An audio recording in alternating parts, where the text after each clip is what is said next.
August 15 ఈ స్వతంత్ర దినోత్సవ సందర్భంగా, ఈ ఇండిపెండెన్స్ డే సందర్భంగా మీ కొరకు ప్రార్థన చేయగా దేవుడు ఒక చక్కని వర్తమానాన్ని నా హృదయంలో జ్ఞాపకం చేశాడు.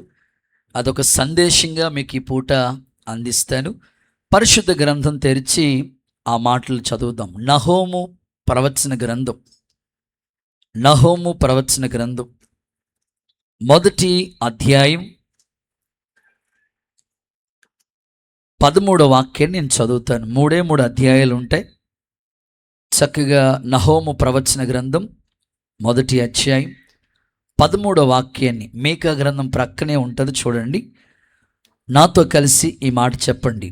వారి కాడిమ్రాను, సంఘమంతా చెప్పాలి, నోరు తెరిచి చెప్పాలి. వారి కాడిమ్రాను నీ మీద ఇక మోపకుండునట్లు నేను దాన్ని విరగ్గొట్టెదను, వారి కట్లను నేను తెంచెదను. అందరూ చప్పట్లు కొడుతూ ప్రభుకి విశ్వాసంతో ఎంత గట్టిగా కొడతారో అంతగా మీ బంధకాలన్నీ యేసు నామములో ఓడిపోనుగాక. గుడ్.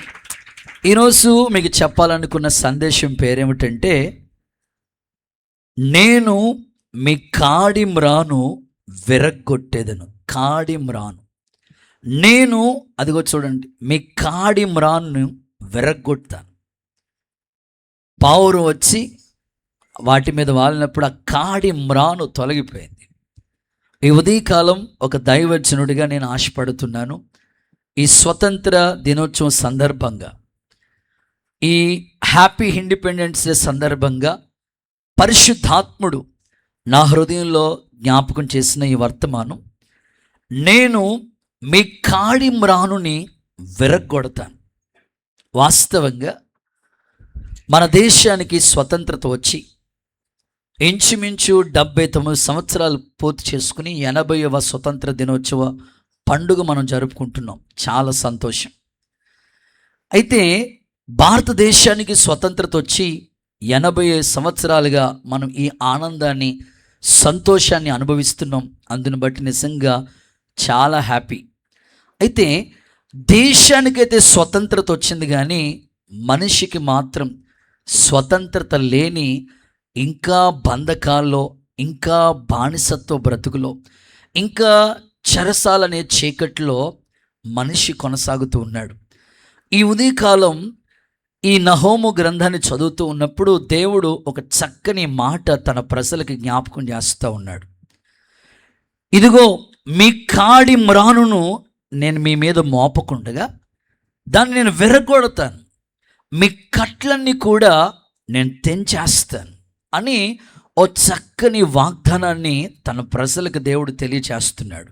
ఈ 21 రోజుల ఉపవాస ప్రార్థనల ముగింపు, ఈ ఆగస్టు 15 ఈ కూడికల్లో పాల్గొన్న మీ అందరితో ప్రభు చెప్తున్నాడు, మీ మీద మోపబడిన ప్రతి కాడిమ్రాను యేసు నామములో విరగ్గొట్టబడునుగాక. ప్రతి మ్రాను విరగ్గొట్టబడునుగాక. ఆమేనండి. ఒకసారి ఖచ్చితంగా మీ మీద మోపబడిన ఆ కాడిమ్రాను దేవుడు విరగ్గొట్టాలని, ఈ ఉదయకాలం ఒక గొప్ప విడుదల మీకు ఇవ్వాలని, నిజమైన స్వాతంత్ర ఆనందాన్ని తో నింపాలని ఆశపడుతూ ఉన్నాడు. కొన్ని మాటలు మీకు అర్థం అవడానికి చెప్తా ఉంటాను. సాధారణంగా కాడిమ్రాను అంటే ఎద్దుల పైన, ఎద్దుల మెడ పైన కాడి పెడతా ఉంటారు. తెలుసు కదా మీకు. ఎద్దుల మెడ పైన కాడి పెడతా ఉంటారు. బరువైంది పెడతా ఉంటారు. అవి మొయ్యలేక, లాగలేక, నాగలు దున్నేటప్పుడు కానివ్వండి, పెద్ద పెద్ద బరువులు మోసేటప్పుడు కానివ్వండి, ఎద్దుల బండులు చూడండి, నిజంగా ప్రాణం అల్లాడిపోయినట్లుగా ఉంటుంది.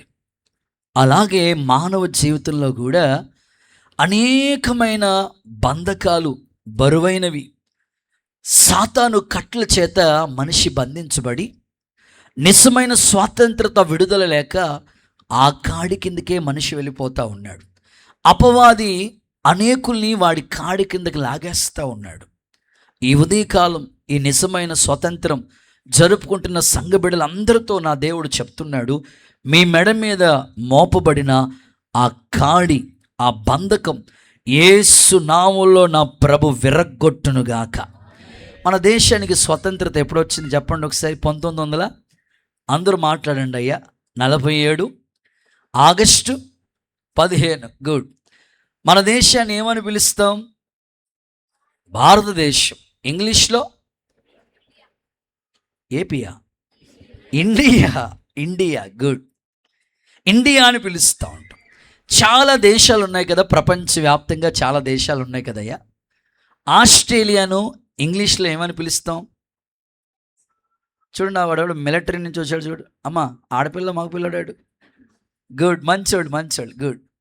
అలాంటి ఆసక్తి ఉండాలి ఆ మిలిటరీ వాడికి. ఒకసారి చేపలు కొట్టండి అమ్మా. వాడికి దేశం మీద ఎంత ఆసక్తి ఉంది చూడండి అసలు. ఆస్ట్రేలియాని ఇంగ్లీష్లో ఏమని పిలుస్తామమ్మా?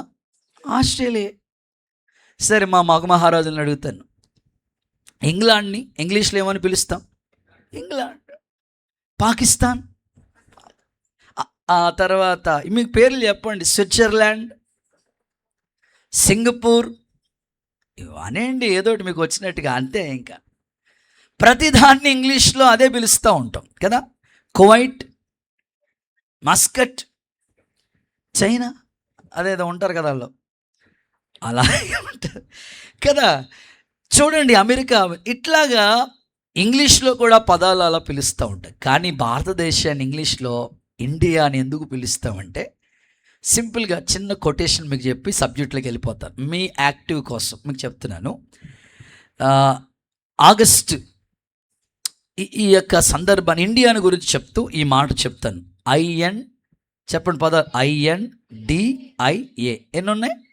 5 అక్షరాలు. I means independent, N means nation, D means declared, I means in, A means August. ఇంకోసారి చెప్పనా? రాసుకుంటున్నారా? దేవుడు మిమ్మల్ని దీవించును గాక. I అంటే ఇండిపెండెంట్, స్వతంత్రత. N అంటే నేషన్, దేశం. D అంటే డిక్లేర్ చేయటం. I అంటే ఇన్. A అంటే ఆగస్ట్. ఆగస్ట్ నెలలో మన దేశానికి స్వతంత్రత వచ్చింది.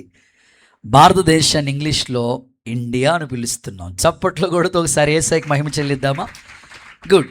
ఇప్పుడు ప్రభు సన్నిధిలో ఒక సేవకునిగా నేను మీ నుంచి కోరుకుంటుంది ఏమిటంటే, ఆ దినాల్లో పౌలు శీలలు బంధకాల్లో ఉన్నారు. వాళ్ళు చెరసాల్లో బంధించబడుతూ ఉన్నారు.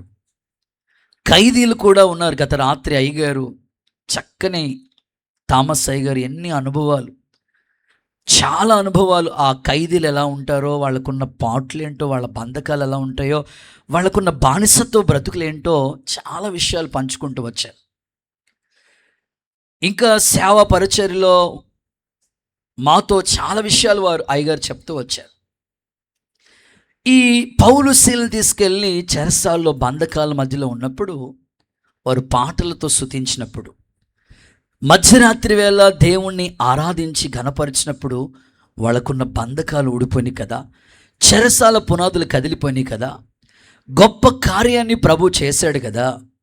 ఈ ఉదయకాలం నువ్వు ఏ బంధకాల్లో ఉన్నావో, ఏ చెరసాల లాంటి సమస్యలు ఉన్నావో, నీ మీద మోపబడిన కాడి ఏదో నీ నోట స్తుతిస్తూ ఉండగానే, దేవుణ్ణి నీ నోటతో ఘనపరుస్తూ ఉంటుండగానే నీకున్న కట్లన్నీ యేసు నామములో తెగిపోనుగాక, నీకున్న బంధకాలన్నీ ఊడిపోవునుగాక, నీ దుఃఖము నిట్టూర్పు యేసు నామములో ఎగిరిపోవునుగాక, మీ దుఃఖము సంతోషంగా మారునుగాక, మీ అంగలార్పును నా తండ్రి నాట్యముగా మార్చునుగాక. ఆయన చేయటానికి సమర్థుడే. నీ నోట ఎప్పుడు స్తుతి వినబడుతూ ఉండాలి. దేవుని పిల్లలు నువ్వు స్తుతిస్తూ ఉంటుండగా నీకున్న బంధకాలన్నీ తొలగిపోయేటట్లుగా ఆయన కార్యాలు చేస్తాడు. ఆయన పిల్లల్ని ఎప్పుడు ఆయన మర్చిపోయే దేవుడు కాదు. ఈ ఉదయకాలం అదే చెప్తున్నాడు.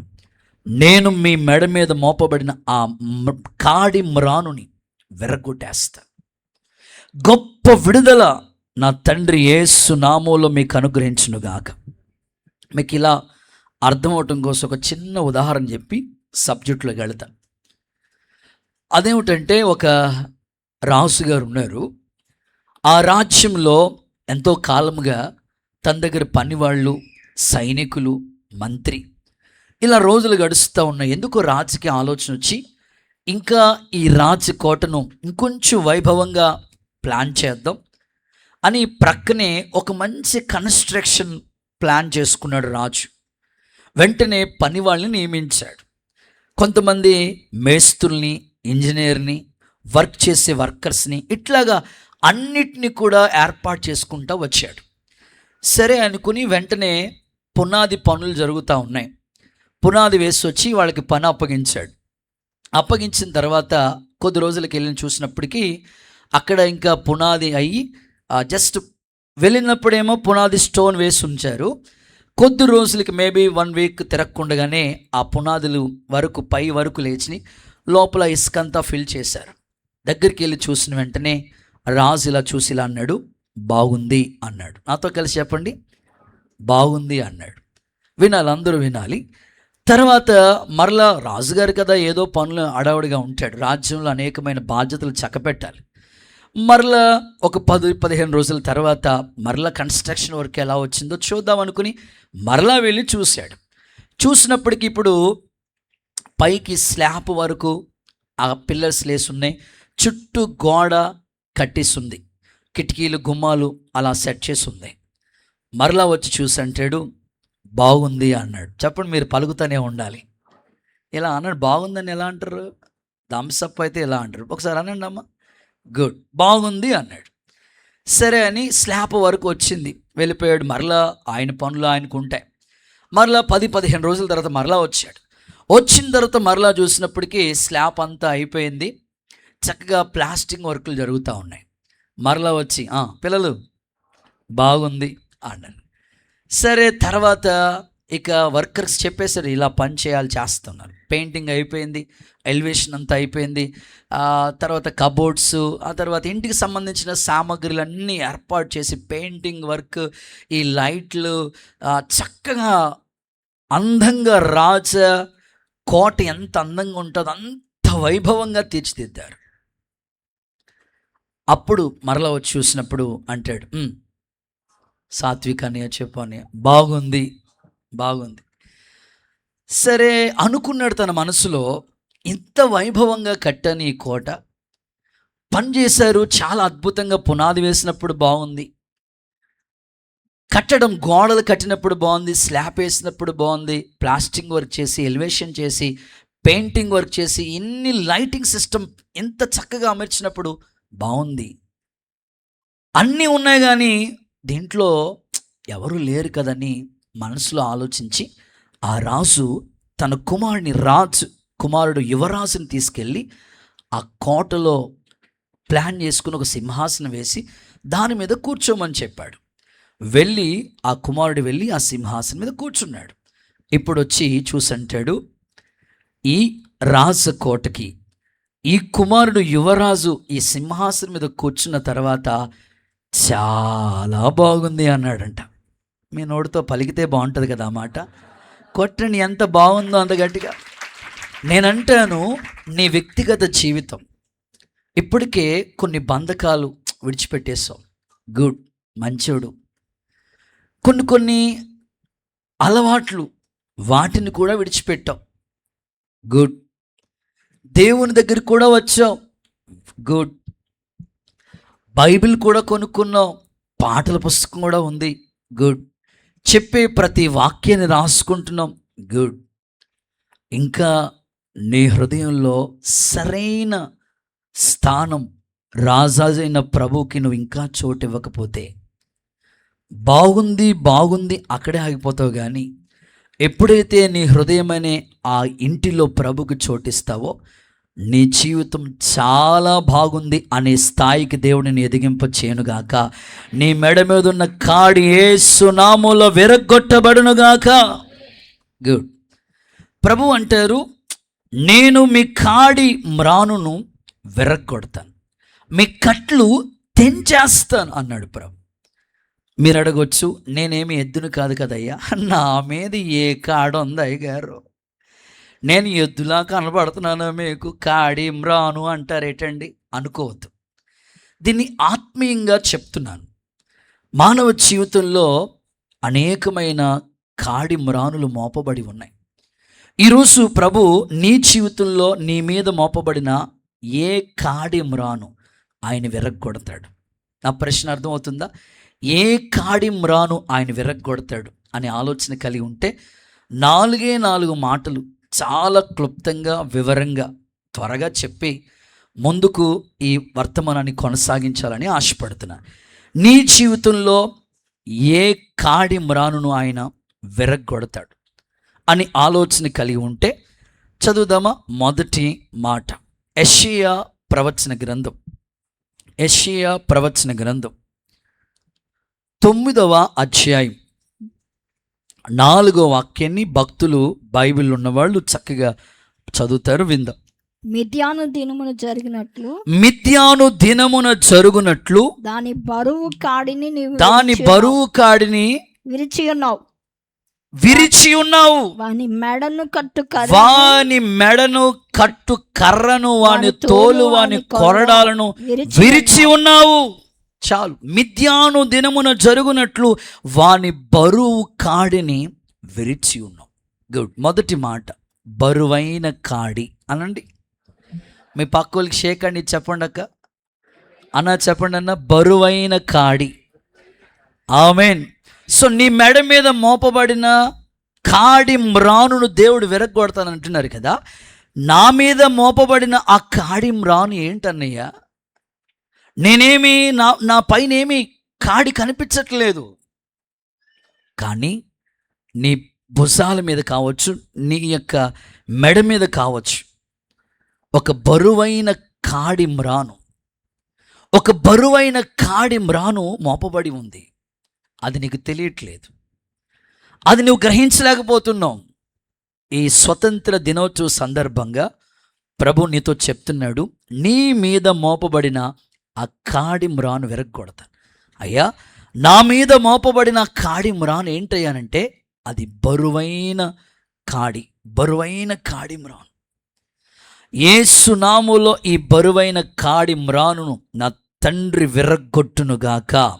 గట్టిగా చెప్పండి ఆమేనని. అక్కడ అంటాడు మిద్యానీయుల దినమున అని మాట్లాడుతూ వచ్చాడు. చరిత్ర మీకు చెప్తాను. ఇశ్రాయేలీలు దేవుని ప్రజలు వాళ్ళు, కానీ దేవునికి ఇష్టం లేకుండా వాళ్ళ జీవితాలు బ్రతుకుతూ ఉన్నారు. దేవుడికి నచ్చని స్థితిలో బ్రతుకుతూ ఉన్నారు. దేవుడు మెచ్చని స్థితిలోకి వెళ్ళిపోతున్నారు. ఎప్పుడైతే అలా బ్రతుకుతూ ఉన్నారో వాక్యంలో మనం చూస్తే ఈ మిద్యానీయులనే వారి చేతికి, ఇశ్రాయేలీలనే దేవుని ప్రజలు వారి చేతికి అప్పగించబడ్డారు. అంటే ఇప్పుడు దేవుని ప్రజలు ఆ మిద్యానీయుల చేతి క్రింద బరువైన కాడి మ్రానుగా ఉండిపోయారు. నిజంగా వాళ్ళకి సరైన జీవనాధారం కూడా లేకుండా వాళ్ళకి జీవనాధారం అన్నీ తీసేసుకున్నారంట వాళ్ళు. ఇప్పుడు మనిషి బ్రతకాలంటే ఏదోటి ఆధారం ఉండాలి కదండి. ఏమి ఆధారం లేకుండా వాళ్ళకి జీవన ఆధారమైనవన్నిటిని తీసేసుకున్నారంట వాళ్ళు మిద్యానీయులు. ఓ మాటలో చెప్పాలంటే వారిని గురించి లేఖనాల్లో మనం చదివితే వాళ్ళు కొండల్లోకి, గుహల్లోకి వెళ్ళిపోయారంట, ఏమీ ఆధారం లేక. అంత బాధ అనుభవిస్తున్నారు వాళ్ళు. ఎప్పుడైతే మిద్యానీయుల చేతిలో ఇశ్రాయేలు ప్రజలు ఆ బంధించబడిన స్థితిలో ఆ బరువైన మాడు, ఆ కాడి మ్రాను కిందకు వెళ్ళిపోయారో, దేవుడి ఉద్దేశం గొప్పది, దేవుని సంకల్పం చాలా గొప్పది. ఆయన కోరుకున్నది చాలా ఉన్నతంగా ఉంటుంది. తన ప్రజలు ఎప్పుడు బానిస బ్రతుకులో ఉండాలని కోరుకునేవాడు కాదు ఆయన. ఎప్పుడు ఆ బంధకాల్లో ఉండాలని ఆశపడేవాడు కాదు ఆయన. వెంటనే గిద్యోను అనే ఒక వ్యక్తిని దేవుడు ఎన్నుకున్నాడు. పిలుస్తాడు ప్రభు, గిద్యోన్ పరాక్రమం కలిగిన బలాఢ్యుడా, బలం తెచ్చుకో. నా ప్రజలు ఇశ్రాయేలీలు మిద్యానీయుల చేతి క్రింద బరువైన కాడి మ్రానుగా మిగిలిపోయారు. వారిని విడిపించడానికి నేను ఎన్నుకున్నాను. అద్భుతం. గిద్యోనేమో గోధుమలు దొల్లగొట్టుకుంటూ గానుగు చాటుకి వెళ్ళిపోయి దాక్కుంటున్నాడు, పిరుకోడిగా ఉన్నాడు. ప్రభు అంటాడు, పరాక్రమం కలిగిన బలాఢ్యుడా, వెంటనే వెళ్ళి అద్భుతమైన యుద్ధం చేసి వారి చేతి క్రింద మిగిలిపోయిన ఆ యొక్క ఇశ్రాయేలు ప్రజల్ని, కాడి మ్రాను ఒక వ్యక్తి ఎలా విరగ్గొడతాడో అద్భుతంగా దేవుడు గిద్యోను ద్వారా ఇశ్రాయేలు ప్రజలకి గొప్ప విడుదల కలుగు చేశాడు. చప్పట్లు కొడితే యేసయ్యకి ఒకసారి మహిమ చెల్లిద్దామా? మీరు కావాలంటే ఆ వాక్యాన్ని చదివిస్తాను. బైబిల్ గ్రంథంలో న్యాయాధిపతుల పుస్తకం 6వ అధ్యాయం 14వ వాక్య భాగాన్ని మనం చదివితే ఈ విధంగా లేఖనాల్లో రాయబడి ఉంది. అంతటి యెహోవా అతని తట్టు తిరిగి బలము తెచ్చుకుని, నువ్వు వెళ్ళి మిద్యానీయుల చేతిలో ఉన్న ఇశ్రాయేలుని రక్షింపు, నిన్ను పంపిన వాణ్ణి నేనే అని చెప్పు. ఇది పాత నిబంధన గ్రంథంలో రాయబడిన సమాచారం. దీనికి ఆత్మీయంగా క్రొత్త నిబంధన గ్రంథానికి చెప్పాలంటే ప్రభు ఇలా చెప్పాడు, ప్రయాసపడి భారము మోయుచున్న సమస్త జనులారా నా యొద్దకు రండి, నేను మీకు విశ్రాంతి. ఏం మోస్తున్నాడంటే ప్రతి మనిషి భారం, బరువైన కాడి అంటే అదిగో ఆ పాపం అనే కాడి క్రిందకు నువ్వు వచ్చావు. ప్రయాసపడి భారాన్ని మోసుకుంటున్న సమస్త జనులారా, ఆ మాట కూడా నోట్ చేసుకోండి. మత్తయి 11:28. మత్తయి 11:28. ప్రయాసపడి భారాన్ని మోసుకుంటున్న సమస్త జనులారా మీరు నా దగ్గరికి రావాలి, నేను మీకు విశ్రాంతినివ్వాలనుకుంటున్నాను. ఈరోజు ఈ స్వతంత్ర దినోత్సవ సందర్భంగా నా ప్రభు నీ నుంచి ఆశపడుతున్నాడు. నీ భుజాల మీద మోపబడిన ప్రతి పాప బరువు, అయ్యగారు రాత్రి కూడా చెప్పారు, పాపం బరువైనది, పాపము పట్టుకుంటుంది, పాపం వల్ల వచ్చు జీతం. అందుకే ఆ పాపం అనే ఆ కాడిని, ఆ బరువైన కాడిని ప్రభు విరగ్గొట్టి సిలువలో తన ప్రాణాన్ని అర్పించి మానవులందరికీ గొప్ప రక్షణ ఇచ్చాడు, గొప్ప నెమ్మది కలుగు చేశాడు. ఇలాంటి గొప్ప స్వతంత్రం, ఇలాంటి గొప్ప నెమ్మది, ఇలాంటి గొప్ప విశ్రాంతి యేసు నామములో నా ప్రభు మీలో ఒక్కొక్కరికి ప్రసాదించునుగాక. నమ్మితే ఆమేనని చెప్పండి, గట్టిగా హల్లెలూయా అని చెప్పండి. మీకు ఇంకా అర్థం అవటం కోసం 1-2 మాటలు జ్ఞాపకం చేస్తాం. రాజులు పరిపాలిస్తున్న కాలం అది, రాజులు పరిపాలన. బైబిల్లో 42 మంది రాజుల చరిత్ర ఉంటుంది. ఒక్కొక్క రాజు ఒక్కొక్క విధంగా పరిపాలించిన విధానం. ఇప్పుడు ఆ రాజుల పరిపాలన కాలంలో రెహబాము అనండి, జెండుబాము కాదమ్మా, గట్టిగా చెప్పండి అమ్మా, రెహబాము పరిపాలిస్తున్న కాలం అది. ప్రజలు రెహబాము దగ్గరికి వచ్చి ఇలా అంటారు, ఏమంటారు తెలుసా? ఇదిగో అయ్యా, ఈ బరువులు మేము మోయలేకపోతున్నాం, అయ్యా ఈ బరువు మా వల్ల కాదు, చాలా ఇబ్బందికరంగా ఉంటుంది, మా యొక్క భుజాల మీద ఈ బరువు మోయలేకపోతున్నాం. కాబట్టి మీ తండ్రి కాలంలో ఇదిగో మా మీద బరువులు మోపాడు, నువ్వు యువరాజు కదా, రాజయ్యావు కదా, మా మీద నుంచి ఈ బరువంతా తీసేయ అని రిక్వెస్టింగ్గా వాళ్ళందరూ కలిసి వెళ్ళి రెహబాముని అడిగారు. రెహబాముని అడిగితే రెహబాము అంటాడు, 3 రోజుల తర్వాత కనపడండి అన్నాడు. స్తోత్రం చెప్పండి ఒకసారి. హల్లెలూయా చెప్పేటప్పుడు చేతులు పైకెత్తాలి, నోరు తెరవాలి. ఇంకొకసారి చెన్నైలా చెప్పండి, ఇంకొకసారి చెప్పండి. ఇదే యాక్ట్ చివరి వరకు ఉండాలి. ఇంకొకసారి ఆమేన్. గుడ్. సందర్భం ఏమిటంటే 3 రోజులు టైం ఇవ్వండి, నేను చెప్తాను అన్నాడు. 3 రోజుల తర్వాత మరలా తిరిగి వెళ్ళారు. పెద్దోళ్ళని ఆలోచన అడిగాడు, మంచిదే. పెద్దోళ్ళు అన్నారు, ఆల్రెడీ వాళ్ళు ఇబ్బంది పడుతున్నారు కదా, కొంచెం పరిష్కరిస్తే బాగుంటుంది. ఈయనేమో యూత్ కదండి, ఈ రోజున యూత్కి పెద్దోళ్ళ మాటలు నచ్చవు. పెద్దల మాట అదేదో మూట ఉంది కదా అక్క, అదే దాచారు కదా మీరు మనకి స్థలానికి, దేవుడికి స్తోత్రం చెప్పండి. సద్దన్నం మూట. పెద్దోళ్ళు ఎందుకు చెప్తారంటే వాళ్ళకి ఎక్స్పీరియన్స్ ఉంటుంది, అనుభవించారు కాబట్టి చెప్తా ఉంటారు. కానీ పెద్దల ఆలోచనను యెరోబాము, రెహబాము అనే వ్యక్తి, ఈ 2 పేర్లు జెండుబాము గుర్తుగా, రెహబాము యెరోబాము. సో ఈ రెహబాము అనే వ్యక్తి పెద్దల ఆలోచనని నిర్లక్ష్యం చేశాడు రెహబాము. 3 రోజుల తర్వాత వచ్చారు వాళ్ళు. వెంటనే అంటాడు, మరి ఏమి లేదు, మా నాన్న బరువు పెట్టాడు కదా మీ మీద, ఇంకా మీ మీద అధికమైన బరువు పెడతాను వెళ్ళండి అన్నాడు. ఎలా ఉందంటే ఇప్పుడు పరిస్థితి, ఆల్రెడీ వాళ్ళు మొయ్యలేక సస్తున్నా ఉంటుంటే ఈయన వచ్చిన తర్వాత మరలా ఇంకా ఎక్కువ బరువు అయింది. నేను చెప్పే మాటలు మీ బైబిల్లో ఉన్నాయో లేదో చూడండి. మనకంతా బైబిల్తోనే కదా, సొంత మాటలు ఏం చెప్పడానికి లేదు కదా, దేవుని మాటలే గొప్పవి కదా. చూడండి, రాజుల మొదటి పుస్తకం 12వ అధ్యాయం 11వ వాక్యం భక్తులు చదువుతారు చూడండి. నా తండ్రి మీ మీద బరువైన కాడిని పెట్టెను. నా తండ్రి మీ మీద బరువైన కాడి పెట్టాడు. సరే, నేను ఆ కాడిని ఇంకా బరువుగా చేయదు. ఏంటక్క, విడుదల లేదక్క, మాకు చచ్చిపోతున్నాం, మాకు ఉపవాస ప్రార్థనలు అయిపోయినాయి కదా, ఇంకా బరువా? ఇంకొకసారి చదువమ్మా. నా తండ్రి మీ మీద బరువైన కాడి పెట్టాడు, సరే నేను ఆ కాడిని ఇంకా బరువు. నువ్వు ఇంకా కాడిని బరువు చేస్తావా? చదువు. నా తండ్రి సబుకులతో మిమ్మల్ని శిక్షించాను. అదుగో సబుకులతో మిమ్మల్ని శిక్షించాడు. నేను కొరడాలతో మిమ్మల్ని. అది మరి మామూలుగా ఉండదు, నా కోటింగ్ కొరడాలు అట్టుకుని వస్తాను అంటున్నాడు ఆయన. ఆ పై వచనం కూడా చదువుతావక్క. అప్పుడు అతనితో కూడా ఎదిగిన ఆ యవనస్తులు ఈ ఆలోచన చెప్పిరి. నీ తండ్రి మా కాడిని బరువైనదిగా చేసిన గాని నీవు దాని చులకనగా చేయవన్న నీతో చెప్పుకున్న ఈ జనులకు ఇలాగూ ఆజ్ఞ. కాదక్క, 10వ వచనం చూడండి. అప్పుడు అతనితో కూడిన వారందరూ ఆ యవనస్తులు ఆలోచనలు చెప్పిరి. నీ తండ్రి మా కాడిని బరువైనదిగా చేశాడు, నువ్వేమన్నా చులకనగా చేయాలనుకుని నీతో అనుకుని కోరుకున్నాము. ఆజ్ఞం అంటే మనోడేమో వాళ్ళ నానేమో చిటికి నీళ్ళతో తీసేస్తే ఈయనేమో బొట్టనీళ్ళ దాకా వచ్చేసింది. వస్తారు అందరూ హల్లెలూయా చెప్పండి. ప్రస్తుతం సమాజం ఇలా ఉంది. మానవ మీద, మనిషి మీద మోపబడిన కాడి అధికమవుతుంది. ఏ మనుష్యుడు ఈ బరువైన కాడి తీయలేడు.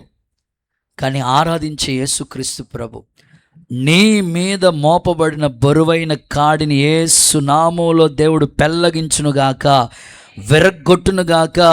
యేసు నామములో విరగ్గొట్టునుగాక. పాపమనే ఆ బరువు, ఆ కాడిమురాను పూర్తిగా నా తండ్రి తొలగిస్తాడు. బైబిల్లో చాలా సందర్భాలు మనకి గుర్తొస్తూ ఉంటాయి కదా.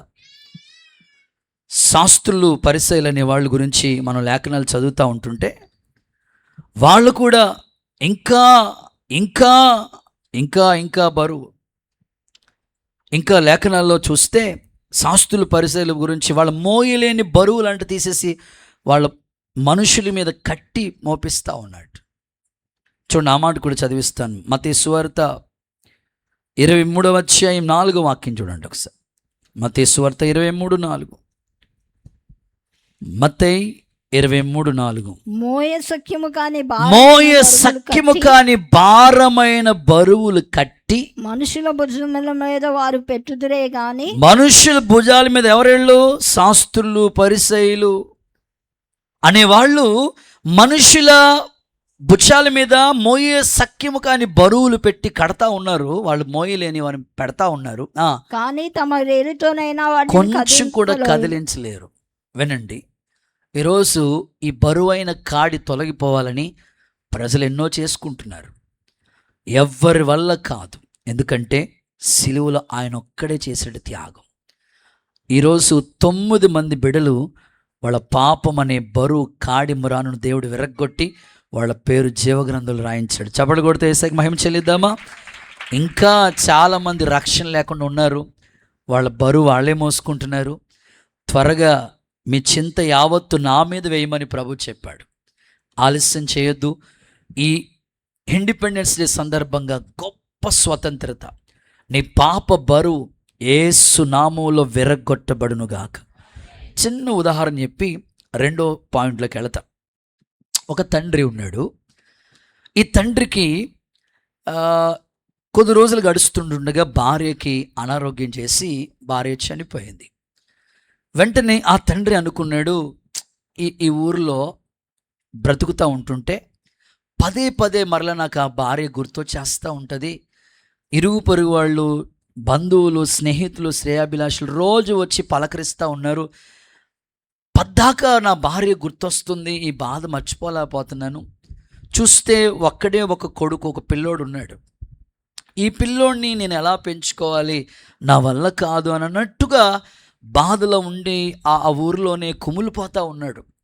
ఆ బరువైన బాధ తట్టుకోలేకపోతున్నాడు.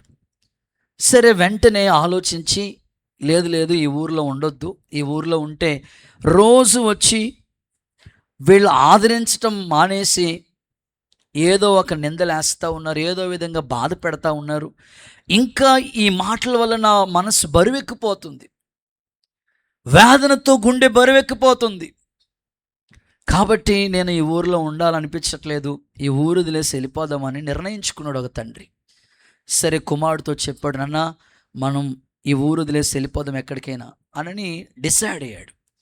సరిగ్గా ఆ పిల్లోడు వయసు 5వ తరగతి చదివే వయసు, మహా ఉంటే 10 సంవత్సరాల వయసు ఉంటుంది ఆ పిల్లోడికి.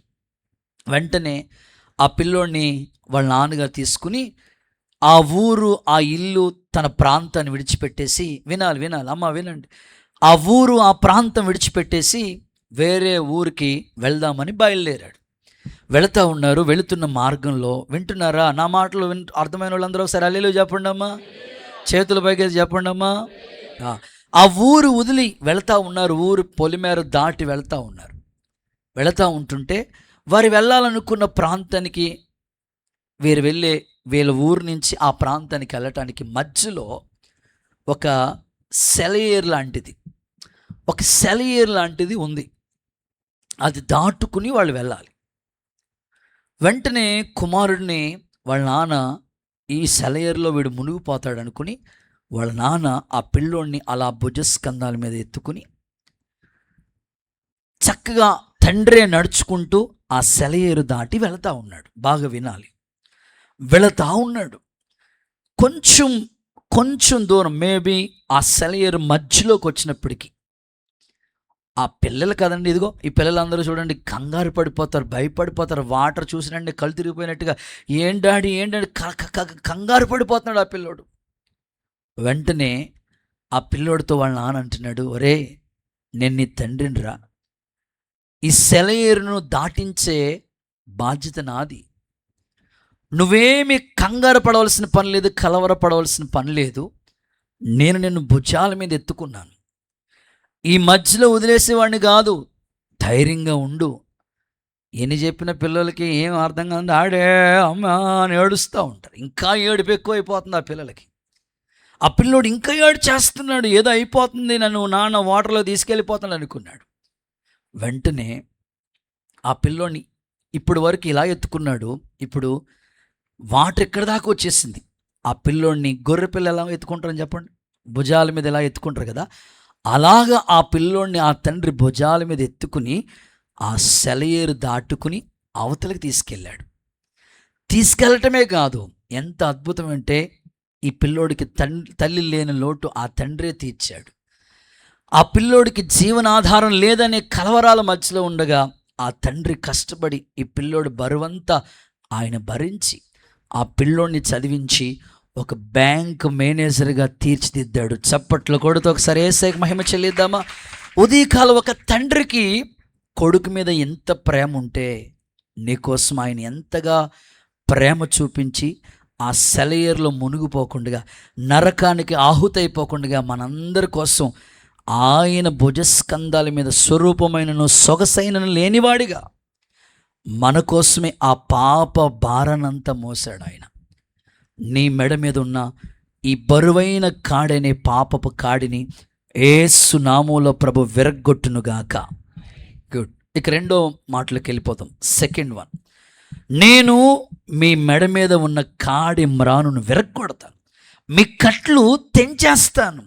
ప్రభువా, మా మెడ మీద ఉన్న బరువైన ఈ కాడిని విరగ్గొడతావు. ఇంకా ఎలాంటి కాడిని విరగ్గొడతావు ప్రభువా నువ్వు అంటే, మరొక మాట చదివిస్తాను. గలతీయులకు రాసిన పత్రిక 2వ మాట నోట్ చేయండి. గలతీ పత్రిక 5వ అధ్యాయం మొట్టమొదటి వాక్యం చూడండి. ఈ స్వాతంత్ర్యం అనుగ్రహించి క్రీస్తు మనలను స్వతంత్రులుగా చేసి ఉన్నాడు. కాబట్టి మీరు స్థిరంగా నిలిచి మరలా దాస్యమనే కాడి క్రింద చిక్కు కొనకుడే. గుడ్. మీరు స్థిరంగా నిలిచి మరలా దాస్యం అనే కాడి కిందకి వెళ్ళొద్దు. క్రీస్తు మిమ్మల్ని స్వతంత్రులుగా చేశాడు. రెండవదిగా నీ మీద ఉన్న కాడిని విరగొడతానన్నాడు కదా ప్రభు. ఏంటయ్యా ఆ కాడి అని అంటే, రెండవదిగా దాస్యత్వం అనే కాడి అనండి. ఇంకొకసారి చెప్పండి, దాస్యత్వం అనే కాడి మ్రాను. హల్లెలూయా. చేతులు ఊపుతూ చెప్పండి, హల్లెలూయా. నీ మీద మోపబడిన ఆ కాడి మ్రాను. అదే దాస్యత్వపు బ్రతుకు, అదే దాస్యత్వపు జీవితం. నేను ఆల్రెడీ మీకు స్వతంత్రత ఇచ్చాను. నేను ఆల్రెడీ నీ పాపాలు క్షమించాను. ఆల్రెడీ నీ కోసం ప్రాణం పెట్టాను, రక్తాన్ని కాచాను, అమూల్యమైన రక్షణ నీకు ఇచ్చాను. నీ బరువంతా నేను మోసాను. మరలా నీవు ఆ విడిచి వచ్చిన పాపాల వైపుకి ఎందుకు ఆకర్షించబడతావు? మరలా నీవు ఆ దాస్యత్వం క్రిందకి ఎందుకు వెళతావు? దేవుడు నీతో మాట్లాడుతున్నాడు. నేను నీకు స్వతంత్రత ఇచ్చాను. ఇప్పుడు ఏదేనులో దేవుడు అన్ని ఫలాలు తినండి, బట్ మంచి చెడు తెలివినిచ్చే ఫలాలు తినొద్దు. దేవుడు ఎందుకు చెప్పాడు? వాళ్ళకి స్వేచ్ఛనిచ్చాడు. అన్ని తినండి, బట్ ఇది మాత్రం వద్దు. కానీ ఏది వద్దంటారో అదే చేస్తారు కదండి మనుషులు. ఆ గ్లాస్ ముట్టుకోవద్దని చెప్పాం అనుకో పిల్లలతో, ఎందుకు ముట్టుకోవద్దు అన్నది మా అమ్మ.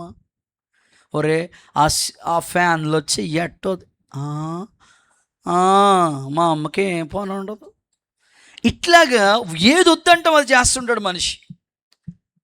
దేవుడు అదే చెప్తున్నాడు, దాస్యత్వంలోకి మళ్ళీ వెళ్ళొద్దు. నీకు విడుదల వచ్చింది, నీకు నిజమైన స్వతంత్రత వచ్చింది, నీకు రక్షణ దొరికింది, నమ్మి బాప్తిసం పొందావు, నువ్వు రక్షించబడ్డావు. మరలా నీవు లోక ఆచారాల్లో కానీ పాప బంధకాల్లో కానీ స్నేహ బంధకాల మధ్యలోకి వెళ్ళొద్దు.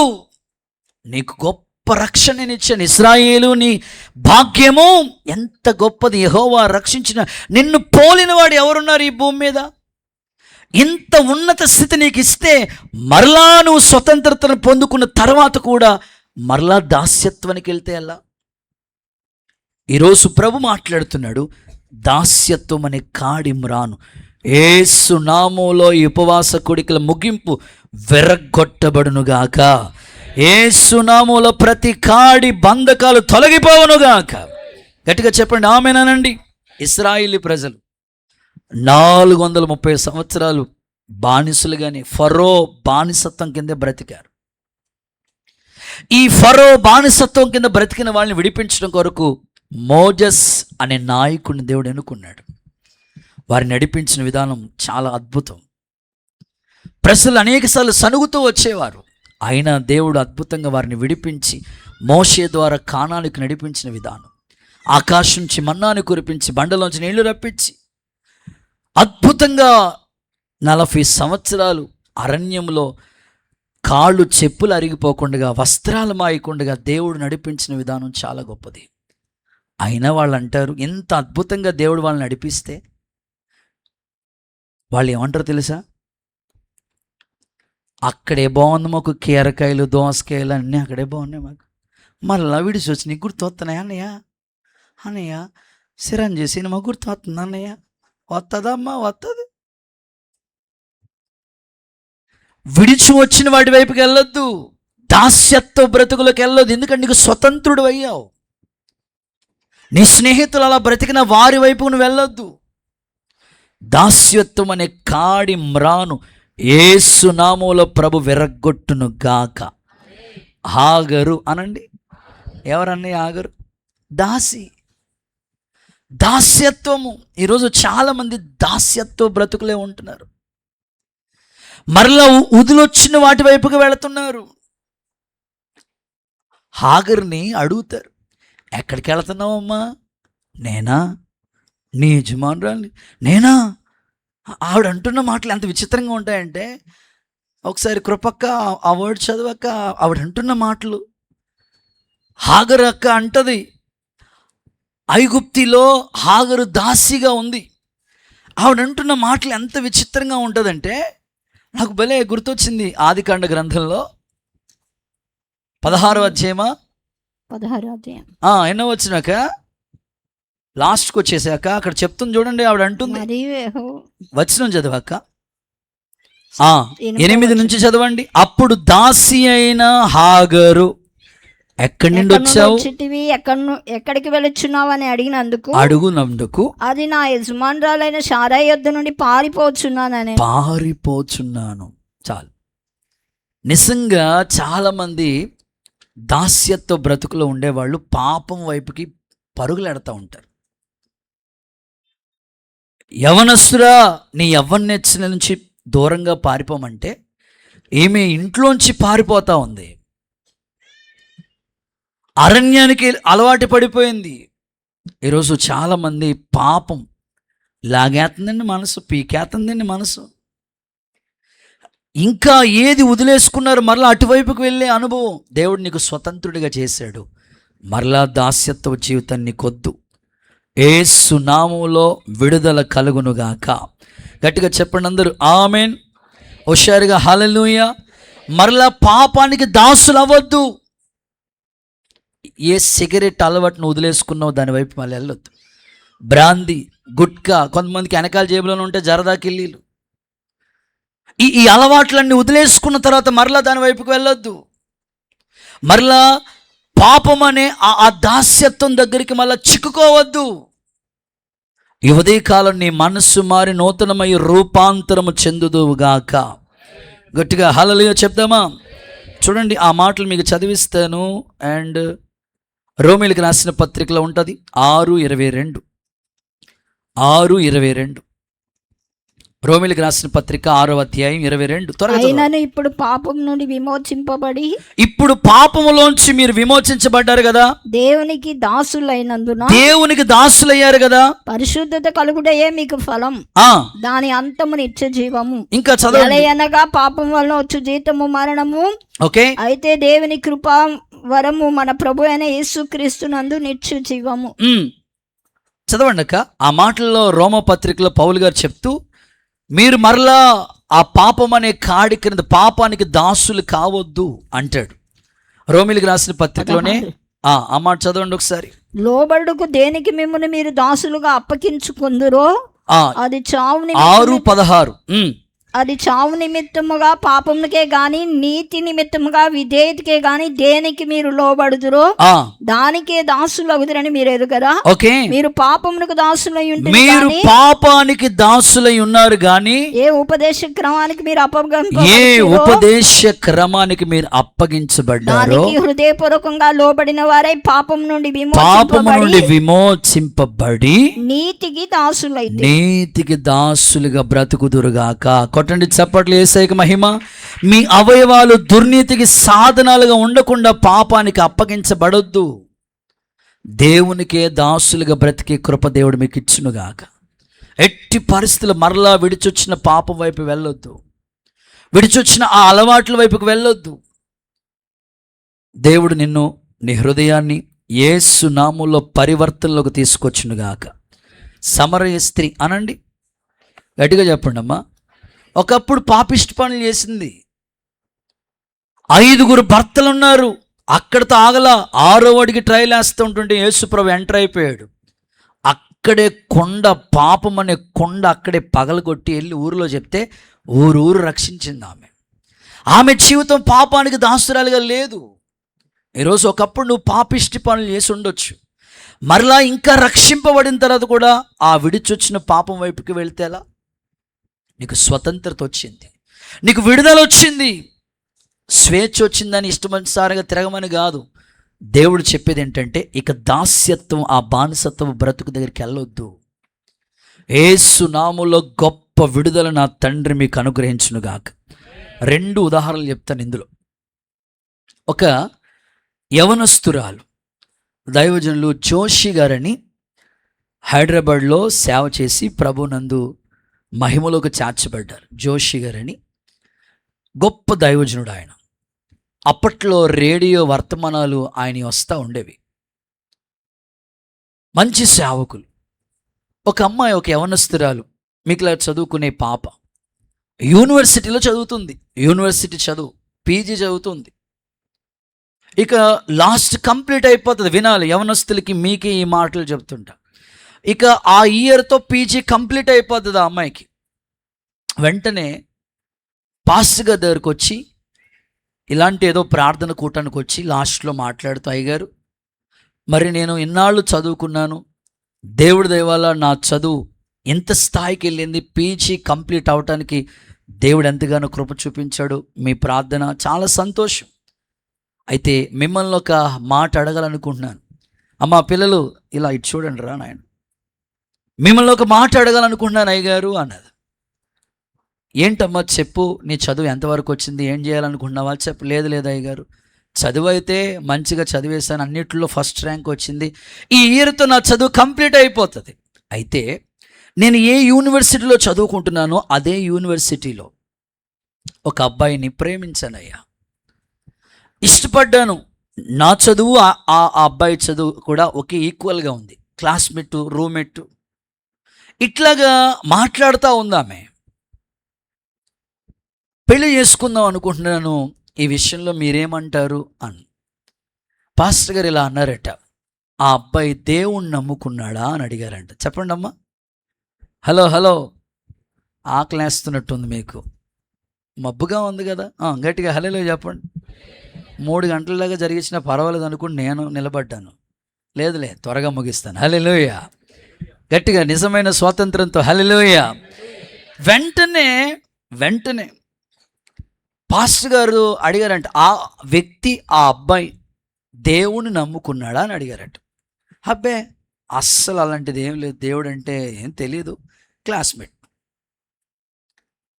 దీనికి మరలా నన్ను అడగవలసిన పనే లేదు. నన్ను అడగాల? విశ్వాసికి చెప్పండి, ఆన్సర్ చెప్పండి. అవిశ్వాసతో పొత్తెక్కడా? ఒక కాలికి జోడు, ఒక కాలికి బూట్ వేసుకుంటావా? నడవగలుగుతావా? నీ వల్ల అవుతుందా? విశ్వాసికి అవిశ్వాసతో పొత్తెక్కడా? చీకటికి వెలుగుకు ఎక్కడా పొందు అని మాట్లాడుతూ చెప్పారట. దీని గురించి నన్ను అడగక్కర్లేదమ్మా, నువ్వు దేవుణ్ణి నమ్ముకున్నావు, పోనీ ఆయన కూడా దేవుణ్ణి నమ్ముకుంటే పెద్దోళ్ళతో ఏదో మాట్లాడి చేసి ఉండేవారు. కానీ ఆయన ఏమో అవిశ్వాసిగా ఉన్నాడు, దేవుళ్ళలోకి రాలేదు, నువ్వేమో ఇలా ఉంటే ఎలా అని. వెంటనే అంటారు, ఈ పాస్టర్లు అందరూ ఇంతే, మా దగ్గర అంటారు కదండి, ఫ్రెండ్స్ దగ్గర అంటారు. అలాంటి వాళ్ళందరూ ఒకసారి హల్లెలూయా చెప్పండి. హల్లెలూయా, అదిగో రెడీగా ఉంటారు. మంచోళ్ళు అందరూ పోనీ హల్లెలూయా చెప్పండి. మంచోళ్ళు చెప్పండి పోనీ. మంచోళ్ళు కూడా లేరా? 2 చేతులు ఊపుతూ చెప్పండి అమ్మా. ఈ పాస్టర్లు అందరూ ఇంత. నేను అనుకున్నాను, అసలు అడగకూడదు అనుకున్నాను, అనవసరంగా అడిగాను అన్ననే. ఒప్పుకోవడం నాకు తెలుసు అని అడిగాను. సరే అనుకుని వెళ్ళిపోయి, ఎవరిని అడిగేది ఏముంది, నేనే రాజు, మాట్లాడాను, నేనే మంత్రి, స్టీరింగ్ నా చేతిలో. దేవుడు చూడు, వాడంతా కట్టించి స్టీరింగ్ ఆయన చేతిలో పెట్టుకున్నాడు. దేవుని చేతిలో మనం ఉన్న స్టీరింగ్ మన చేతిలో తీసుకోకూడదు. మన పట్ల ఆయన సంకల్పం గొప్పది. ఆమెన్. మీ పక్కలు షేకండి, చెప్పండి, నిన్ను దేవుడు గొప్పగా ఎన్నుకున్నాడని చెప్పండి, నీ సంకల్పం గొప్పదని చెప్పండి. ఆమెన్. వెంటనే అవి ఇంక ఎవ్వరి మాట లెక్క చేయకుండా వెళ్ళిపోయి మోకాళ్ళు వేసి ప్రార్థన చేసుకుని, బైబిల్ ముందు వేసుకుని, శృతి స్తోత్ర యేసయ్యా అని అనుకుంటా, స్తోత్రం చెప్పుకుంటా ప్రార్థన ముగించుకుని బైబిల్ చదవటం మొదలెట్టింది, దేవుని చిత్తం తెలుసుకోవాలని. కరెక్ట్గా బైబిల్ అలా పేజీలు తిరిగి గాలేసిందంట. అలా గాలేసి ఆ పరమ గీతాల దగ్గర ఆగిందంట. ఏ గీతం? నేను కరెక్ట్గా చెప్తూ ఉంటానండి, యవనస్తులు మీరు బలవంతులు, దుష్టిని జయించిన వారు, దేవుని వాక్యం మీ అందు నిలిచి ఉంది, మంచి భవిష్యత్తు మీకు ఇవ్వాలని సేవకుడిగా నా ప్రార్థన. అయితే పెళ్ళి క్లిక్ అయిందా? పరమగీతమే. ఏమాత్రం క్లిక్ అవ్వలేదా? విలాప వాక్యాలే. దేవుడికి స్తోత్రం కలుగునుగాక. అందుకని మీరు చక్కగా సరైన నిర్ణయాలు తీసుకోండి.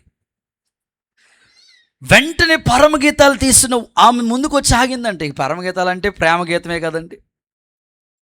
వరుడు వధువు సంఘం ఈ మాటలు ఉంటాయి. అక్కడ ఉందంట, ఇతడే నా ప్రియుడు. కన్ఫర్మ్ అయిపోయింది. ఎవరు అతడు చెప్పండి అమ్మా? ఇతడే నా ప్రియుడు, ఇతడే నా స్నేహితుడు. ఫిక్స్ అయిపోయింది. వెంటనే నేను అనుకున్నాను, అనవసరంగా చెప్పాను పాస్టర్ గారికి. ఇంట్లో కూడా చెప్పకుండా వెళ్ళిపోయి ప్రేమ వివాహం చేసుకుందట. చివరికి ఆమె గురించి ఎంత బాధ కలిగించే విషయం అంటే, ఫ్యూచర్ పీజీ చదువుకున్న ఆమెకి ఎంత మంచి భవిష్యత్తు ఉంటుంది, కానీ మరలా రక్షింపబడిన ఆమె మరలా అన్యుల వివాహం చేసుకుని బంధకాల్లో ఉండి దేవుడి దగ్గరికి రాలేకుండా ఆ బంధకాల్లోనే బంధించబడిన స్థితి. ఈరోజు నువ్వు రక్షింపబడిన తర్వాత మరలా లోకం స్నేహం నీకు వైరం దేవునికి. మరలా లోక సంబంధమైన క్రియల వైపుకు నువ్వు వెళ్ళకూడదు. దేవుడు నీ మెడ మీద ఉన్న దాస్యత్వం అనే కాడిని విర్రగొట్టునుగాక. గట్టిగా ఒకసారి ఆమేన్ అని చెప్పండి. హుషారుగా హల్లెలూయా చెప్పండి. శాంసోన్ అనండి. ఎంతగా నాజీరు చేయబడినోడు. దేవుని ప్రణాళిక ఎంత అద్భుతంగా ఆయన పట్ల ఉంది. ఎంత బలమిచ్చాడు దేవుడు. ఫిలిస్తీన్ని ఒక దవడ ఎముక, గాడిద దవడ ఎముకలా పట్టుకుంటే విరగొట్టిన 1000 మంది ఫిలిస్తీన్లు హతమార్చాడు కదా. మేకపిల్లలు చీల్చినట్టుగా సింహాన్ని చీల్చేశాడు కదా. ఎంత బలవంతుడు కదా. బలహీనుడై మరలా విడిచి వచ్చిన ఆ పాపం వైపుకి వెళ్ళి మరలా బంధించబడిన స్థితి కదా. ఆయన గురించి ఒక వాక్యం చదువుదామా? న్యాయాధిపతుల పుస్తకం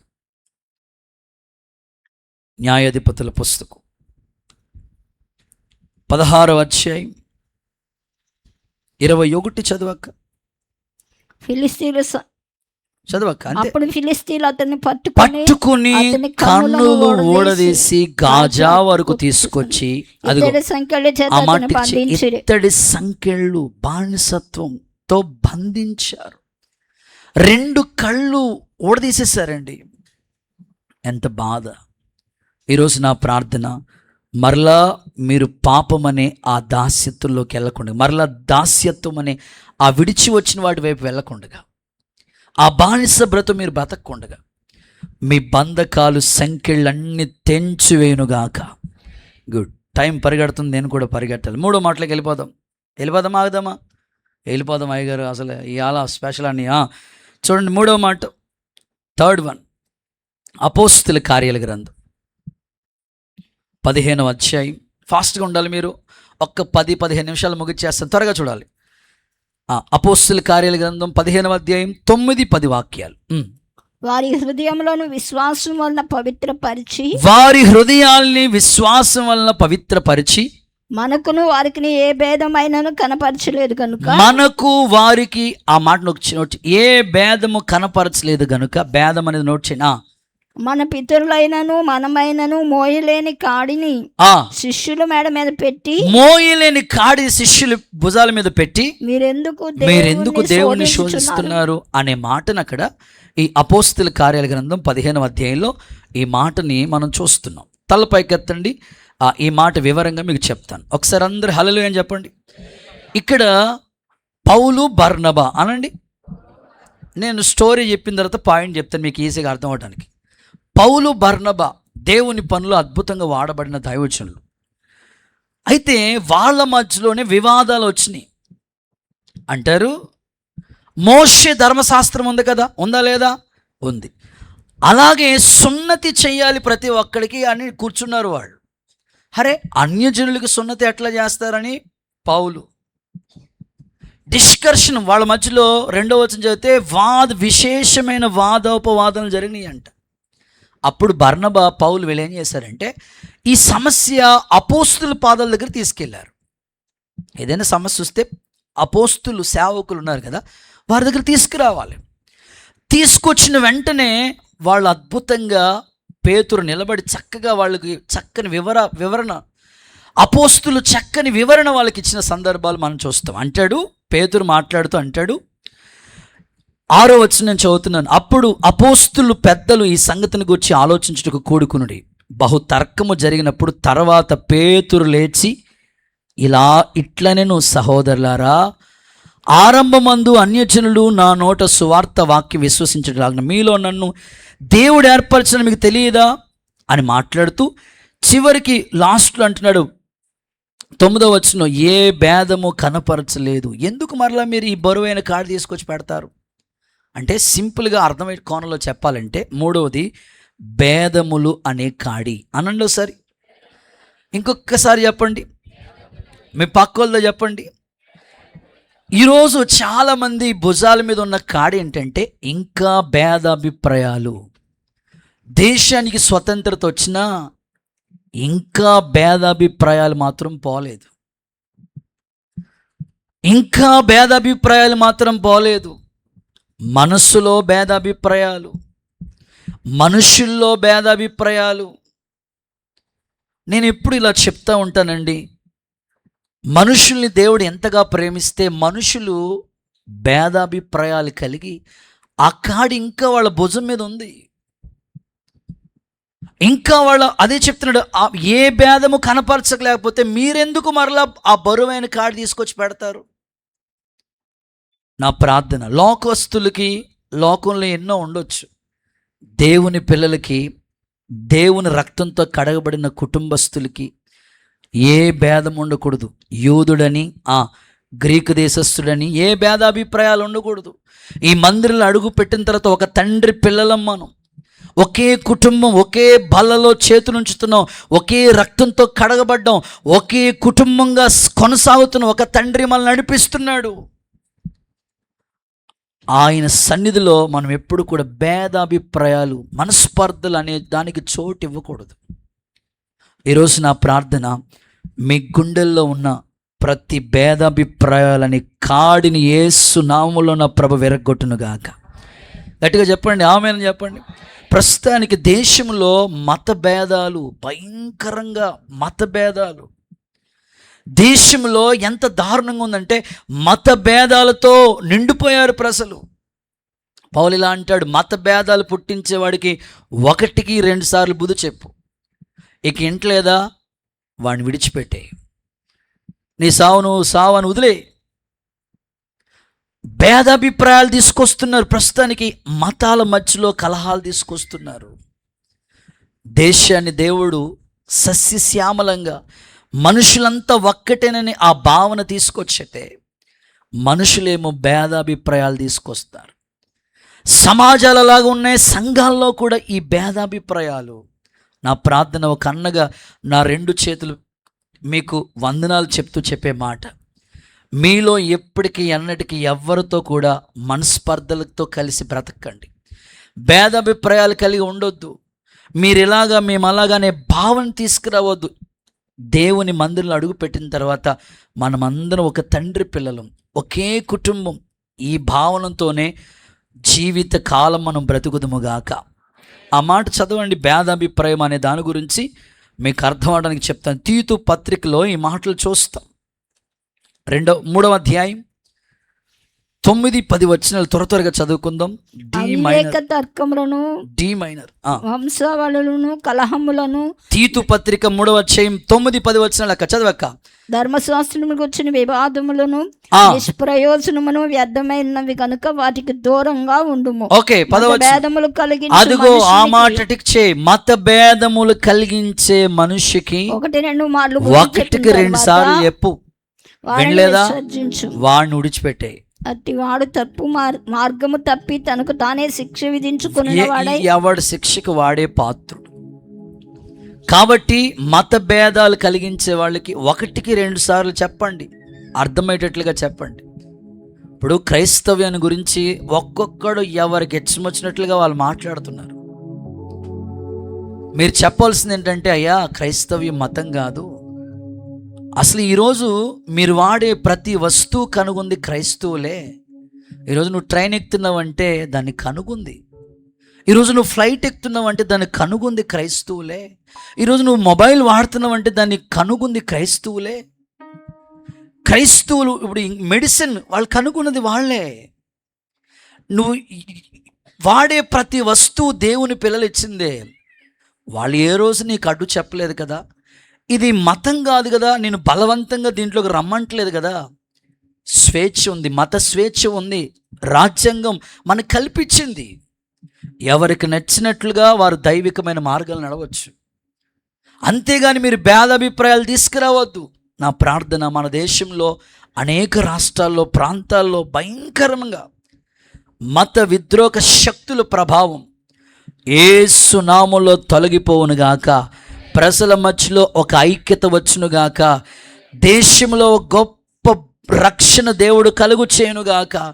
అందరం చప్పలు కొడితే యేసుకోసారి మహిమ చెల్లిద్దామా? ఓకే, అందుకే ఈ పాటలో స్టీవెన్సన్ అన్న ఈ పాటలో ఆ పదాలు పెట్టారు.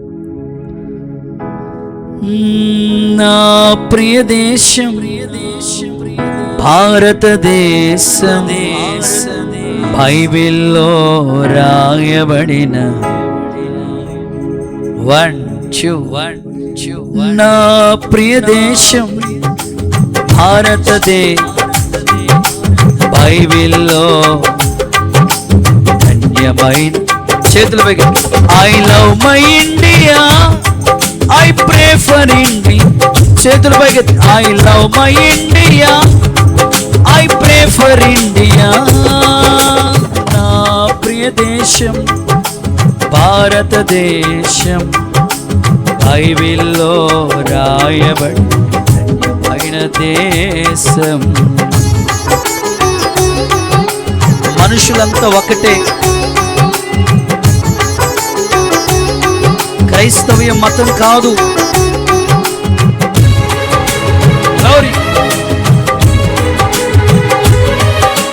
చప్పట్లు చప్పట్లు.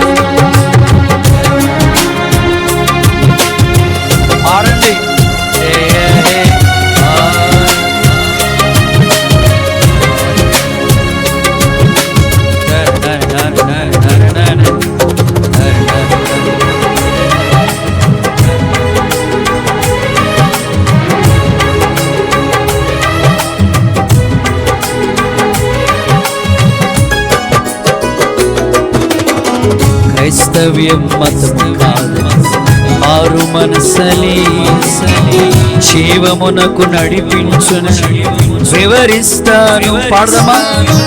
క్రైస్తవ్యం మతం కాదు, మారు మనసలి జీవమునకు నడిపించును వివరిస్తాను. మతి మార్చువాడు యేసని, మతబోధకుడు కాడని, రక్షించు దేవుడని ప్రకటిస్తాను.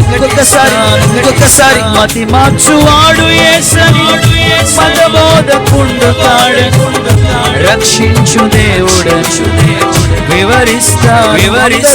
I love my India, I love my India, I pray for India.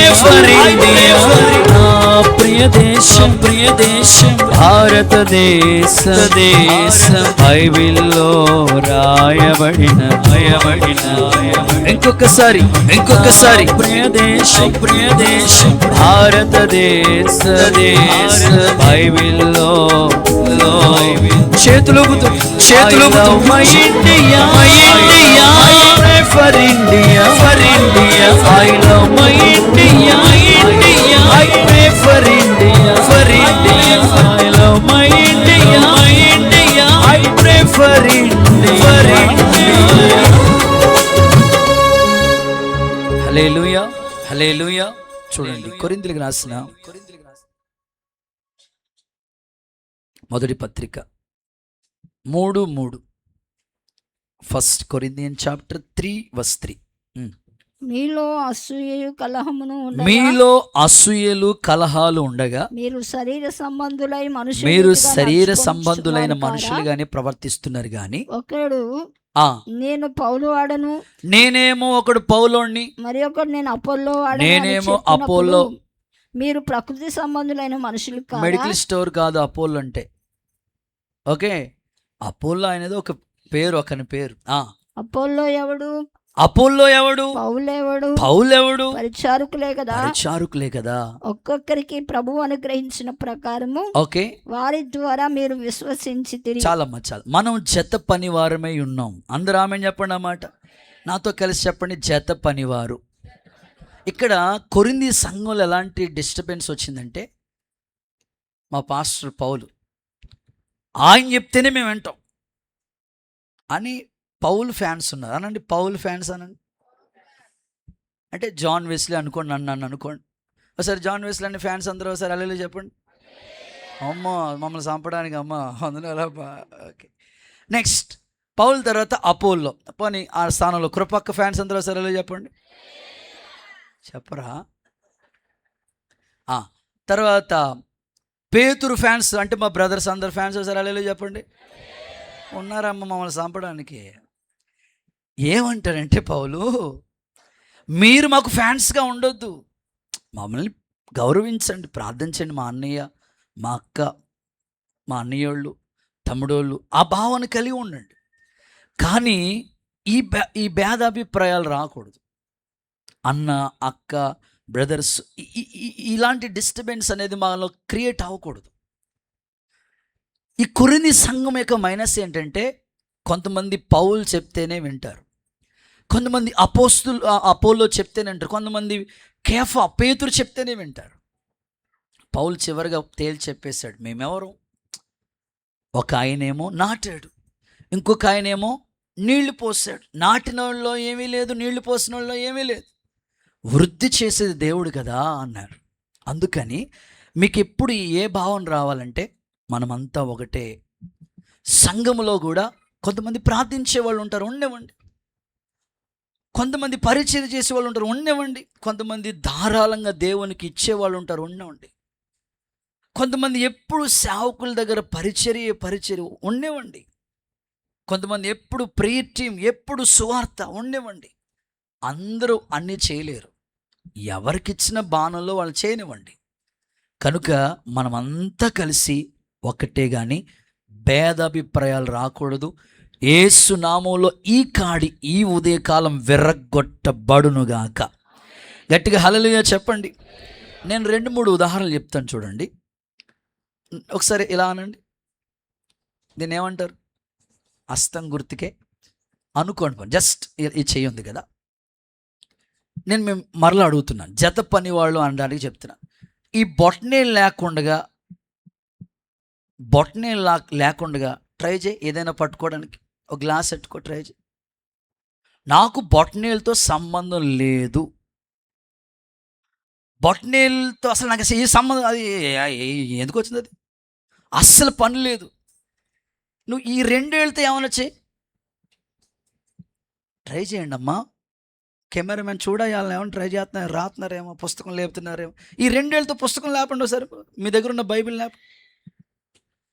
బొటనేలతో కలవకుండా ఏది జరగదు. విచిత్రం చెప్పనా? ఇలా నా వంగి చూడాలి. ఈ బొటనేలు ఉందా, ఈ బొటనేలు అందరితో కలుస్తుంది. హలో, వినాలి. సంఘంలో విశ్వాసాలు ఎలా ఉండాలి చెప్తున్నా. బ్రాంచ్ వాళ్ళు చెప్తున్నాను, అయ్యా నేను అక్కడ ఉండట్లేదు కాబట్టి బ్రాంచ్ సంఘాల్లో మీరు ఎట్లా ఉంటారో మీకు కూడా చెప్తున్నాను. ఒక అన్నగా, ఒక తండ్రి స్థానంలో చెప్తున్నాను, మీకు ఒక దైవజనుడిగా చెప్తున్నాను. ఈ బొటనేలు చూడు, పిల్లలతో ప్రైజ్లాడు చెప్తుంది. ఒకసారి పిల్లలకి ప్రైజ్లాడు చెప్పండి. అంటే చిన్నోళ్ళు, నీకన్నా చిన్నోళ్ళు ఉండొచ్చు, వాళ్ళు వయసులో చిన్నోళ్ళు, కలుపుకో పర్లా. నీ పెద్దరికం ఏమీ పోదు, వాడికి నేను ప్రైజ్లాడు చెప్పడం ఏంటి అనుకోవద్దు. చిన్నోళ్ళతో కూడా వందనాలు చెప్తుంది. నెక్స్ట్ ఏళ్ళు చెప్పండి, దీని సంగతి ఏంటి? దీన్ని ఏదో అంటారు కదా, రింగ్ బటనా, రింగ్ ఫింగర్. ఓర్ నాయన, ఇది అధికారం. ఉంగరం అంటే అధికారమే కదా. అధికారం అంటే కొంతమంది సంఘంలో ఆ స్థాయిలో అధికార స్థానంలో ఉంటారు. ఉద్యోగస్తులు కానివ్వండి, గౌరవనీయులు కానివ్వండి, ఉన్నత హోదా ఉన్న వాళ్ళు ఉండనివ్వండి, ఉండాలి, వాళ్ళు ఉండాలి. వాళ్ళని కూడా చెప్పండి చెప్పాలి. వాళ్ళకోసారి వందనాలు చెప్పండి ఒకసారి. వాళ్ళు ఎవరో మాకు కనబడట్లేదండి బాబా. ఖచ్చితంగా క్రైస్తవ్యం అంటే అదే, వందనాలు. నెక్స్ట్ దీన్ని ఏమంటారు? అది ఏంటి, దీని పని ఏంటి? చూసావా ఎంత హైట్ ఉన్నా చూసావా? భక్తిలో ఆత్మీయ ఉన్నత శిఖరాలు ఎక్కువ వాళ్ళు ఉంటారు. వాళ్ళు 21 రోజులు కాదు 40 రోజులు చేసి ఉండొచ్చు, ప్రార్థన చేయనివ్వండి. ఒక పూటానికే మన ప్రాణం లాగేస్తుంది, పూర్తిగా ఉపవాసాలు ఉండనివ్వండి. అన్నిటిలో ఉన్నత శిఖరాలు, వాళ్ళు బైబిల్ క్విజ్ కావచ్చు, సండే స్కూల్ పరిచయం కావచ్చు, ఆల్ ఇన్ వన్ అనుకోండి, అంతే. ఆల్ ఇన్ వన్లు అన్నీ ఉంటాయి లేదా?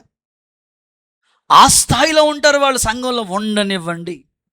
వాళ్ళకు కూడా బొట్టనేలు చూడు, వందనాలు, praise lord brother, praise lord కలుపుకుంటుంది. నెక్స్ట్ చెప్పాలి, భక్తులందరూ చెప్పాలి. తర్వాత చూపుడు వేలు, బట్నవేలి జంక్షన్ ఇక్కడ ఉంటుంది, పేరూరు వై జంక్షన్ అక్కడ ఉంటుంది, కిమ్స్ హాస్పిటల్ ఇక్కడే ఉంది మా చర్చ్ దగ్గర, షమ్మా మినిస్ట్రీ ఇదిగో గూగుల్ అమ్మన్నాడు. అలా వే దారి చూపించే వాళ్ళు ఉంటారు. కొంతమంది మందిరానికి సమకూర్చుకునే వాళ్ళు ఉంటారు. స్టూడెంట్స్ని కాలేజ్ నుంచి మందిరాన్ని తీసుకొచ్చే వాళ్ళు ఉంటారు. ఉండనివ్వండి. వీళ్ళ పని కూడా అవసరం, వీళ్ళు కూడా కావాలి. ఇప్పుడు నేను కాలేజీలోకి వెళ్ళి వాళ్ళని దేవుళ్ళలోకి నడిపించలేను. వాళ్ళ ఫ్రెండ్స్ని బట్టి వాళ్ళ దేవుని దగ్గర వచ్చారు. వాళ్ళ కాలేజీ పిల్లలు కాబట్టి, టీచర్స్ కావచ్చు, లెక్చరర్స్ కావచ్చు, తీసుకొచ్చారు వాళ్ళని. ఈ వర్క్ కూడా చేయాలి సంఘంలో. బొట్నీలు, దీన్ని ఏమంటారు చెప్పండి? తంబు. ఇది లేకపోతే అసలు ఏమీ లేదు. అసలే తంబు లాంటి వాళ్ళు ఉండేవాళ్ళు సంఘంలో. ఆ స్థానం వాళ్ళకు ఉంది. అయితే విచిత్రమైన సంగతి అంటే, ఏలే అన్నిళ్ళతో కలుస్తుంది కానీ ఈ ఏళ్ళు వచ్చి దీంట్లో కలర్. పిల్లలు కలమను ట్రై చేయండి.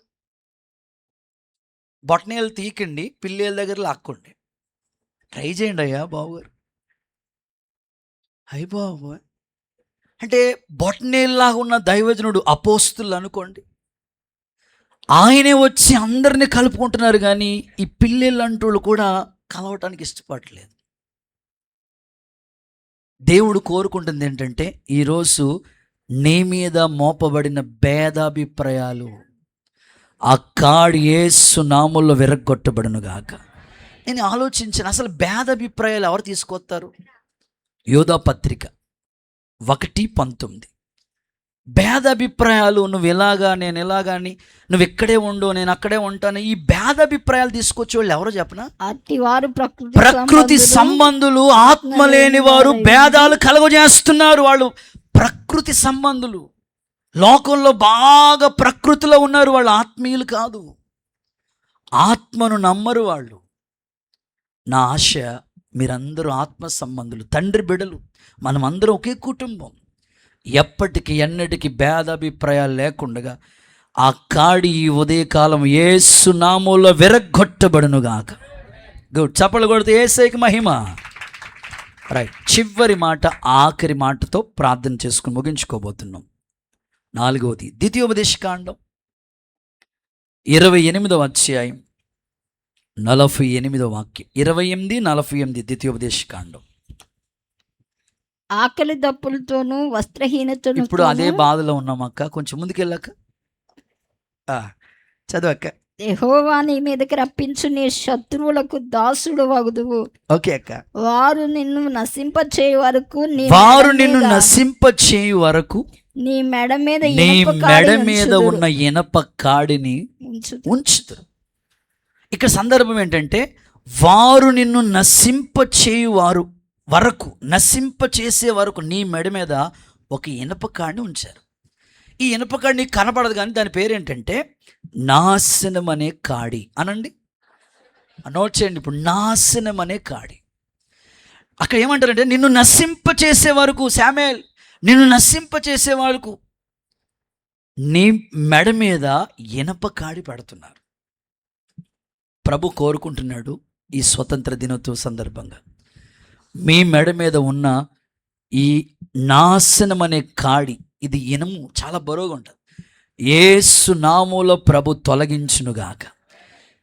ఎందుకు ప్రజలు నాశనానికి వెళ్ళిపోతున్నారు? ప్రభువేమో నశించిన దానిని, చెప్పండి నాతో కలిసి చెప్పండి, నశించిన దానిని వచ్చాడు కదా, వెదకి రక్షించడానికి వచ్చాడు కదా ప్రభు. అయినా ప్రజలు ఎందుకు నాశనం అనే కాడి కిందకి వెళ్ళిపోతున్నారు? ఆయనేమో ఆ వైభవం విడిచిపెట్టాడు, ఆయన సింహాసనం వదిలిపెట్టేశాడు, ఆ కిరీటము దేవదూతల చేత నిత్యము పరిశుద్ధుడు పరిశుద్ధుడు అని కొనియాడబడుతున్న ఆ వైభవాన్ని విడిచిపెట్టి ఆయనేమో మన కోసం ఈ భూలోకానికి వస్తే ఈ మనుషులేమో మరల నాశనానికి ఎందుకు వెళ్ళిపోతున్నారు? ఎందుకు వెళ్ళిపోతున్నారు తెలుసా? అదే అధ్యాయంలో 45వ వచనం చూడు, 28, 45 పై 2 వచనాలు. నీవు నాశనం చేయబడి వరకు ఈ శాపములన్నీ నీ మీదకు వచ్చి నిన్ను తరిమి నిన్ను పట్టుకొను. ఎలా అనగా నీ దేవుడైన యెహోవా నీకు ఆజ్ఞాపించిన కట్టడలు ఆజ్ఞలు నడుచుకొనకుండునట్లుగా నీవు ఆయన మాట వినలేదు. నాశనం మనిషికి ఎందుకు వస్తుంది? ఎన్ని చెప్పినా సరే వాళ్ళు వినట్లేదు. నాశనం అనే కాడికి ఎందుకు వెళ్ళిపోతున్నారు? వినడం లేదు, మాట వినకపోవటం వల్లే. సౌలు ఇశ్రాయేలుకి మొట్టమొదటి రాజే కాదన్నాం, ఒకటే మైనస్, చెప్పింది చెప్పినట్లుగా వినడం, సగం సగం పనులు చేస్తూ ఉంటాడు. మాట ఎండ అసలు ఆ మాట వినకపోవటం వల్ల రాజ్యమే పోయింది కదమ్మా. ఆలోచించు. ఈరోజు మీలో ఏ ఒక్కరికి నాశనం అనేది దగ్గరికి రాకూడదు. యేసయ్య నశించిపోతున్న వాళ్ళని రక్షించడానికి వచ్చాడు, నాశనానికి జోగుతున్న వాళ్ళని రక్షించడానికి ఆయన వచ్చాడు. బైబిల్ ఈ విధంగా ఉంది కదా, ఎన్నిసార్లు చెప్పినా గద్దించిన విననివాడు హఠాత్తుగా మాట వినకపోవడం వల్లే మనిషికి నాశనం వచ్చింది. ఈరోజు నా ప్రార్థన, ఏ ఒక్కరు ఈ నాశనం అనే కాడి కిందకు వెళ్ళకూడదు. యేసు నామములో ఆ కాడి ప్రభు విరగ్గొట్టి నీకు గొప్ప ఆనందం సంతోషంతో దేవుడు తిరిగి పంపించునుగాక. దుష్టుల ఆలోచన చెప్పు నడవక, పాపుల మార్గం నిలవక, అపహాస్యులు కూర్చుండే చోటు కూర్చుండక, యెహోవా ధర్మశాస్త్రమందు ఆనందించు, దేవరాత్రులు ధ్యానించచ్చు. అతడు నీటి కాలుల యోన నాటబడిన మొక్క వలె, ఆకువాడక తన కాలం ముందు ఫలమిచ్చు చెట్టు వలె ఉంటాడు. అతడు చేయనుదంతయో అలాంటి దీవెనతో దేవుడు తిరిగి పంపించునుగాక. నేను ముగిస్తున్నాను. మీ మీద ఉన్న ఆ కాడి మ్రాను విరగొడతాను. నా పాట నాకు అప్పచెప్పేసేయండి, ముగిచేస్తాను. ఎలాంటి కాడి మ్రాను మనిషి మీద ఉంది, నీ జీవితంలో ఉన్న ఆ కాడి మ్రానులు ఏంటో 4 విషయాలు చెప్పాను. ఒకటి, బరువైన కాడి, ఆ కాడి మ్రాన్ని దేవుడు విరగొడతాడు, అది పాపం. రెండవది, దాస్యత్వం అనే కాడి మ్రాను, అంటే నువ్వు రక్షింపబడిన తర్వాత కూడా మళ్ళా లోకంలోకి వెళ్ళిపోతున్న అనుభవం, ఇందులోంచి కూడా దేవుడు నేను విడిపించబోతున్నాడు.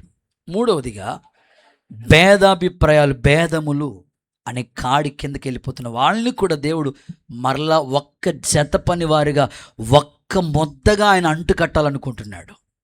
చివరిగా, నాశనానికి వెళ్ళిపోతున్న వాళ్ళని మరలా దేవుడు ఆ కాడి నుంచి విరక్కొట్టి వాళ్ళకి చక్కని సంతోషం, ఆనందం ఇచ్చి వారి తల మీద యెహోవా విమోచించి వారి తల మీద నిత్యానందం ఉంటుంది అన్నట్లుగా అలాంటి దీవెన ఈ స్వతంత్ర దినోత్సవ సందర్భంగా అడుగు పెట్టిన మీ అందరికీ నా ప్రభు అనుగ్రహించునుగాక.